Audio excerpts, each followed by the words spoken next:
6:45 in the morning, barely light. A crow lands on the fence post directly beside one specific door. Not the roof. Not the wire. That post.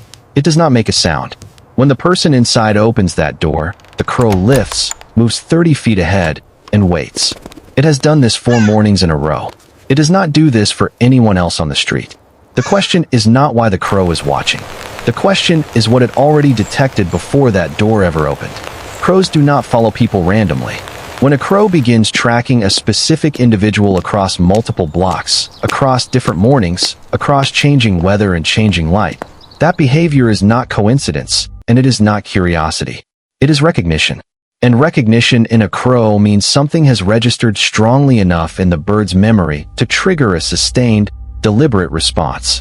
What created that impression, and what the crow is doing with it now, is where this becomes something most people walk past every morning without ever understanding. The street looks exactly the same as it always does. Same bins on the pavement.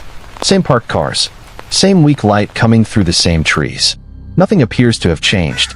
That is exactly what makes this worth paying attention to. A crow that is following a person does not chase. It moves in controlled intervals, landing 30 to 50 feet ahead on a rooftop, a streetlight, a fence post, then holding position as the person passes below, then relocating again. The movement is deliberate and unhurried. If you have ever walked somewhere and noticed the same large black bird appearing at every corner, repositioning every time you moved, you were not imagining it. You were being tracked, and the tracking had already been going on longer than that morning. That is only the first part of what this behavior means. Because the crow above that door is not reacting to what just happened. It is acting on a classification it completed days ago. Crows have individual facial recognition. Specific faces are catalogued, assigned a category, and remembered across weeks and months with no degradation. The crow does not see a person walking out a door. It sees a face it has already processed and made a decision about. What that decision is depends entirely on what occurred before the following became visible. And here is what almost no one considers when they first understand this. The original trigger is frequently something the person never noticed themselves. Crows log interactions they did not initiate. A person who walked through an area where a nest was active, even without slowing down, even without looking up, created a data point. If that same face appeared again in the same zone, the classification was updated. By the third appearance, the crow had made a determination. And once a crow makes a determination about a face, it does not carry that information alone. This is where the pattern begins connecting in a way that is difficult to set aside. Crows broadcast threat assessments across their social group. A face that one crow has marked as significant gets communicated outward. Family units, pair bonds, neighborhood flocks can all coordinate behavior around a single individual based on information that originated with one bird. What looks like one crow maintaining a watch on your neighbor may not be one crow at all. It may be a rotating set of birds, each carrying the same classification, each taking a position in a distributed system of observation that covers an entire block. You would need to study each bird individually, read the subtle differences in size and feather condition, to know whether it is the same animal or not. Most people never look that carefully. Most people look once and look away. And that is the exact moment it matters most to keep watching. But the behavior does not begin with the following. That is the part that arrives last. In the early days, there is usually one crow that appears more frequently than the others near a specific person's space. It sits near their vehicle before dawn, when the street is still cold and the light has not settled. It positions itself near the front entrance and goes quiet. It may call once and stop. These details feel like background noise because crows are always somewhere in a neighborhood, and a single stationary bird on a gray morning does not register as significant. But crows do not position themselves at entry points without reason. When a crow is next to someone's car before 6 in the morning, it is not resting. It is confirming a location. That early positioning is the first signal. Almost everyone misses it entirely. By the time the following behavior is visible, the bird has already completed an assessment phase that took days. What you are watching when the crow tracks someone down the street is not the beginning of something. It is the third stage of a process that started in the margins of ordinary mornings when nothing felt different and no one was paying attention. And here is where the weight of it fully arrives, because the crow did not choose this person arbitrarily. Something about this specific individual, in this specific window of time, broke through the background and created a data point strong enough to initiate a recognition sequence. That something does not have to be dramatic.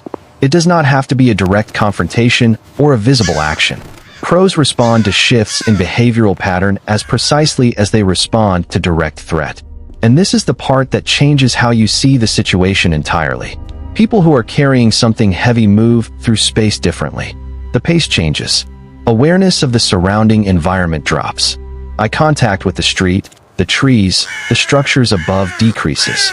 A person who is distracted, altered in their routine, operating under pressure, presents a fundamentally different behavioral profile than the same person on an undisturbed morning. Crows are calibrated to detect exactly this kind of deviation. In every environment they inhabit, behavioral anomaly signals a change in conditions. And a change in conditions is information worth tracking. The crow is not responding to who the person is. It is responding to what has shifted around them. And it registered that shift before the person did. But the observation does not stay with one bird. This is what most people never reach, because they stop thinking about it once they understand that crows recognize faces. The distribution of information is the part that makes this behavior something else entirely. Watch carefully on the days when the following is most intense, on the mornings when the light is flat and the street is still and the person moves through that cold early quiet, and you will see more than one crow beginning to converge on their route. They do not arrive together. They come from different directions, different elevations, and take up positions at staggered distances across 2 or 3 blocks. The formation is never tight or theatrical. It is spread out, almost casual looking, unless you stand at the right angle and track the orientation of every bird in that stretch simultaneously.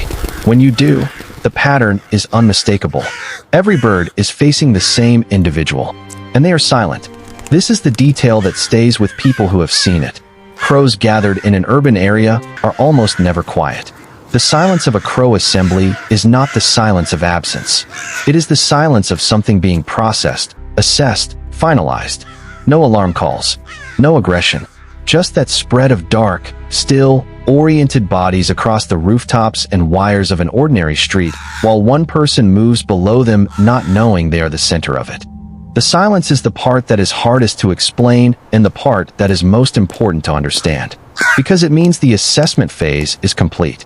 What you are witnessing is not the birds deciding something. It is the birds acting on a decision that was already made. This convergence intensifies during one specific window each day. In the hour before the light flattens in the late afternoon, when the temperature drops slightly and the shadows lose their edges and the neighborhood goes quieter than it should, crow behavior across an entire urban area shifts. Roosting decisions are being finalized. Threat classifications are being updated for the close of the day. A person who moves through a crow-active area during this window and has already been marked will receive more focused attention than at any other time. Not aggressive attention, focused attention. If you have ever walked somewhere in that late gray light and felt washed without being able to locate the source, look up slowly and count how many birds are on the structures around you. Then note where each one is facing. Do not do this quickly. Take the time to actually count. What you find will tell you something about how long this has been happening without your awareness. The convergence of all of this arrives at one conclusion. Crows are not omens. They carry no symbolic weight beyond what their behavior actually communicates. But their behavior communicates something precise. When a crow begins following a specific person through a neighborhood, it is because something around that person has shifted enough to break through the environmental background and register as significant. The shift might be behavioral. It might be physical. It might be a change in routine so subtle that no one in that person's immediate life has noticed it yet. But the crow noticed. The crow noticed during the assessment phase, in the cold, early quiet, before the following became visible, before the distributed watch. Assembled, before any of it was legible to anyone walking past. The crow knew before the morning felt different. It knew before the person did. 6:45 tomorrow morning, that door will open again. The crow will already be there, on that post, in the half-dark, without a sound. It was there before you understood what you were looking at. The only thing that has changed is that now you know what its presence means.